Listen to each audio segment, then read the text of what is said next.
Hello friends, welcome to our YouTube channel Das informative. তো বন্ধুরা, আজকের ভিডিওতে আলোচনা করব কলকাতা পুলিশের তরফ থেকে যে নতুন ভ্যাকেন্সি প্রকাশিত করা হয়েছে ডাটা এন্ট্রি অপারেটর পদে নিয়োগের জন্য। তার আজকে আমরা অনলাইন ফর্ম ফিল আপ করবো, ঠিক আছে? তো বন্ধুরা, কীভাবে অনলাইন ফর্ম ফিল আপ করতে পারবে তোমরা খুব সহজভাবেই নিজের মোবাইল ফোন বা কম্পিউটারের সাহায্যে ঘরে বসেই, ঠিক আছে? তো আজকে এই ভিডিওতে তোমাদের স্টেপ বাই স্টেপ দেখিয়ে দেবো। তো অবশ্যই তোমরা এই ভিডিওটিকে শেষ পর্যন্ত দেখো। তো বন্ধুরা, এই মুহূর্তে আমরা অফিসিয়াল ওয়েবসাইট রয়েছে, ঠিক আছে?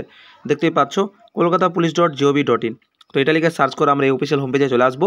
এরপর বন্ধুরা, তোমরা মোবাইল ফোন দিয়ে আবেদন করলে ডান দিকে যে 3 ডট দেখতে পাচ্ছ এখানটায় ক্লিক করবে। ক্লিক করে ডেস্কটপ সাইট করে নিও, এতে তোমাদের আবেদন করতে সুবিধা হবে। এরপর নিচের দিকে আসবে। আসার পর বন্ধুরা, তোমরা দেখতে পারবে recruitment of 225 data entry operator in Kolkata police, অর্থাৎ 225টা কিন্তু শূন্যপদ রয়েছে ডাটা এন্ট্রি অপারেটর পদে নিয়োগ করানো হবে, ঠিক আছে? তো আমরা এর ওপর সরাসরি ক্লিক করব।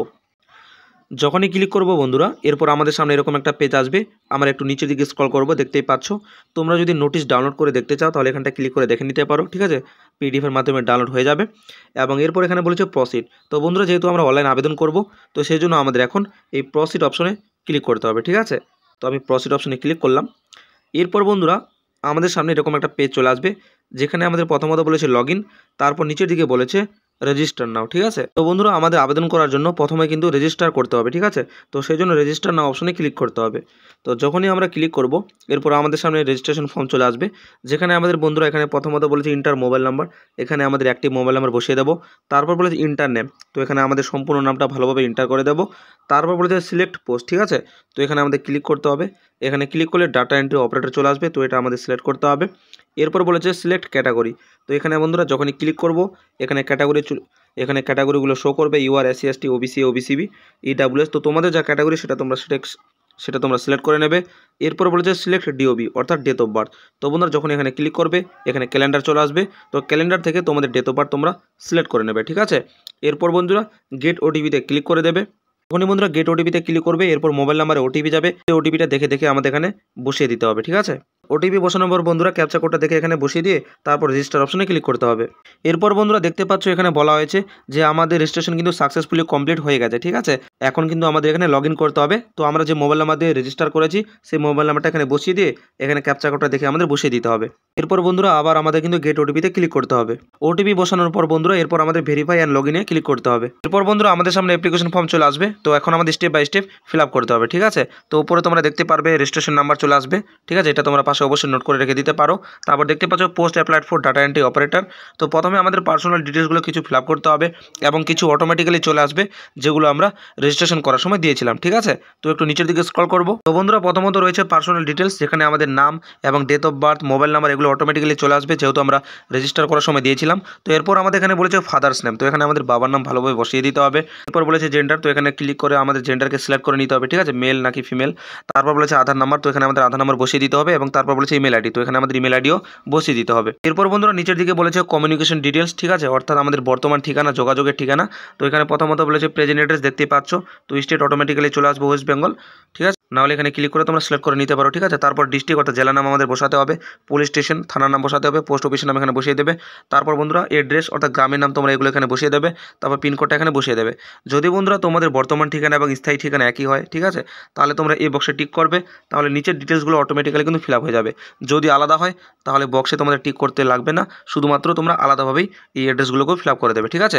তারপর সেভ অপশনে ক্লিক করবে। ক্লিক করার পর বন্ধুরা এরপর আমাদের এখানে নেক্সট করে দিতে হবে। এরপর বন্ধুরা সেকেন্ড স্টেপ হচ্ছে আমাদের ডকুমেন্টস আপলোড করতে হবে, ঠিক আছে? দেখতেই পাচ্ছ প্রথমত এখানে বলেছে আপলোড ডকুমেন্টস, তো আপলোড এড্রেস প্রুফ, অর্থাৎ আমাদের ঠিকানা বা এড্রেস প্রুফ কিন্তু প্রথমত আপলোড করতে হবে। দেখতেই পাচ্ছ বলেছে পিডিএফ ফরম্যাটে কিন্তু আমাদের আপলোড করতে হবে 200 কেবির মধ্যে। বন্ধুরা এড্রেস প্রুফ হিসাবে আমরা কি আপলোড করতে পারবো দেখে নাও। বলেছে ভোটার আইডি অথবা আধার কার্ড, ঠিক আছে, অথবা driving licence, electric bill, ration card. তো এগুলোর মধ্যে যে কোনো একটা আইডিকে আমাদের কিন্তু এড্রেস প্রুফ হিসাবে আপলোড করতে হবে পিডিএফ ফরম্যাটে 200 কেবির মধ্যে, ঠিক আছে? তো চুজ ফাইলে ক্লিক করে ফাইল থেকে সিলেক্ট করে নিয়ে তোমরা আপলোডটা করতে পারবে।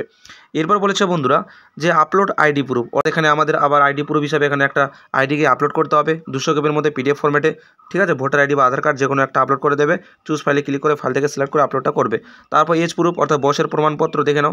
বয়সের প্রমাণপত্র হিসেবে আমরা বার্থ সার্টিফিকেট দিতে পারি অথবা 10-এর এডমিট কার্ড, ঠিক আছে, বা পাসিং সার্টিফিকেট, যে কোনো একটা আমরা এখানে আপলোড করে দিতে পারবো।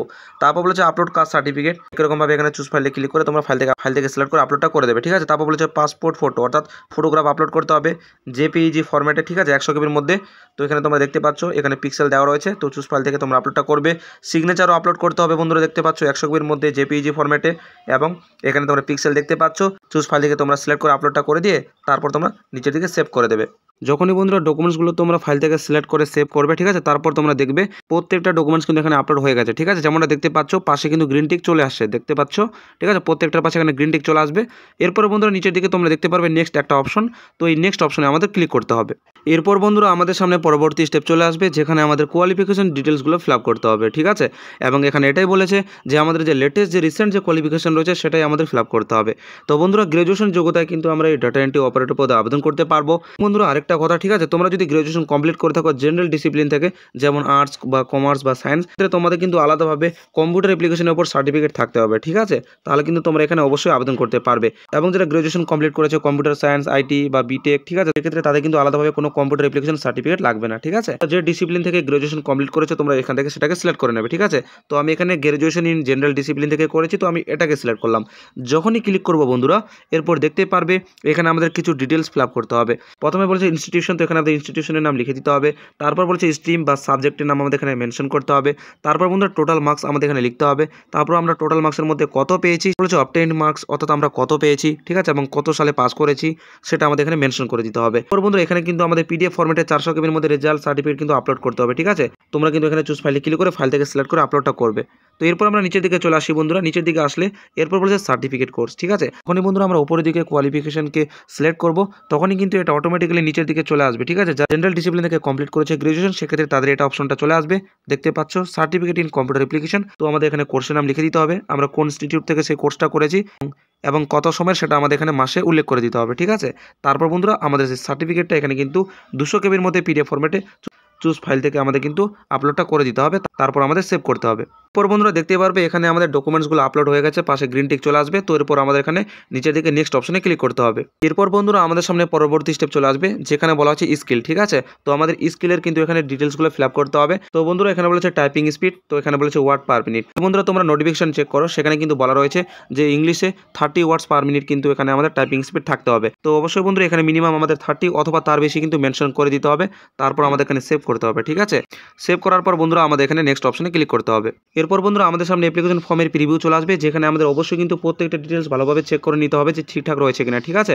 তোমরা অবশ্যই এখানে প্রত্যেকটা ডিটেলস ভালোভাবে দেখে নেবে। এরপর নিচের দিকে আসলে বন্ধুরা তোমরা যে ডকুমেন্টসগুলো আপলোড করেছো বন্ধুরা তোমরা যদি চেক করতে চাও সেক্ষেত্রে প্রত্যেকটা পিডিএফে ক্লিক করে তোমরা কিন্তু দেখে নিতে পারো, ঠিক আছে। তো এরপর আমরা নিচের দিকে চলে আসি বন্ধু। এরপর নিচের দিকে এখানে ডিক্লারেশন দেওয়া রয়েছে বন্ধুরা, এবং পাশে 3টে বক্স, ঠিক আছে। তোমরা চাইলে এগুলো পড়ে নিতে পারো ভালোভাবে। তো প্রত্যেকটা বক্সে কিন্তু আমাদের এখানে টিক করে দিতে হবে। প্রত্যেকটা বক্সে টিক করে দেওয়ার পর বন্ধুরা এরপর নিচের দিকে এখানে দেখতে পারবে ফাইনাল সাবমিট, ঠিক আছে। তো এই ফাইনাল সাবমিটে আমাদের ক্লিক করতে হবে। ফাইনাল সাবমিটে ক্লিক করার পর বন্ধুরা এখানে বলা হয়েছে যদি আমরা একবার ফাইনাল সাবমিট করে দিই এরপর আমরা কিন্তু কোনো কিছু চেঞ্জ করতে পারবো না, ঠিক আছে। তো অবশ্যই তোমরা ভালোভাবে দেখে শুনে কিন্তু ফাইনাল সাবমিটটা করবে। তো এরপর আমাদের এখানে ওকে করে দিতে হবে বন্ধুরা। তো বন্ধুরা দেখতে পাচ্ছ এখানে আমরা ফাইনাল সাবমিট করে দিয়েছি। তো এখানে বলা হয়েছে application has been save successfully, log on time to time for further update, অর্থাৎ আমাদের এখানে আবেদন করা কমপ্লিট সম্পূর্ণ হয়ে গেছে। যে কোনো আপডেট পাওয়ার জন্য অবশ্যই আমাদের কিন্তু মাঝে মধ্যে এখানে লগ ইন করে চেক করতে হবে, ঠিক আছে। তো বন্ধুরা ওকে করে দেওয়ার পর দেখতেই পাচ্ছ এখানে কিন্তু বলা হয়েছে যে your application has been submitted successfully, অর্থাৎ আমাদের অ্যাপ্লিকেশন সাকসেসফুলি সাবমিটেড হয়ে গেছে, আমাদের আবেদন করা কমপ্লিট সম্পূর্ণ হয়ে গেছে, ঠিক আছে বন্ধুরা। এরপর বন্ধুরা তোমরা যদি অ্যাপ্লিকেশন ফর্মে প্রিন্ট আউট বার করতে চাও বা ডাউনলোড করতে চাও সেক্ষেত্রে এখানে প্রিন্ট অ্যাপ্লিকেশনে ক্লিক করে তোমরা কিন্তু ডাউনলোড বা প্রিন্ট আউট বার করে নিতে পারবে, ঠিক আছে। এবং তোমরা যদি বন্ধুরা প্রিভিউ দেখতে চাও সেক্ষেত্রে এখানে ক্লিক করে দেখে নিতে পারো। তো বন্ধুরা এই হচ্ছে আজকে ভিডিও, যেখানে স্টেপ বাই স্টেপ আলোচনা করলাম যে কীভাবে তোমরা কলকাতা পুলিশের ডাটা এন্ট্রি অপারেটর পদে আবেদন করতে পারবে খুব সহজভাবেই, কোনো রকম অসুবিধা ছাড়াই। তো দেখা হবে পরবর্তী ভিডিওতে। সবাই ভালো থাকবে, সুস্থ থাকবে।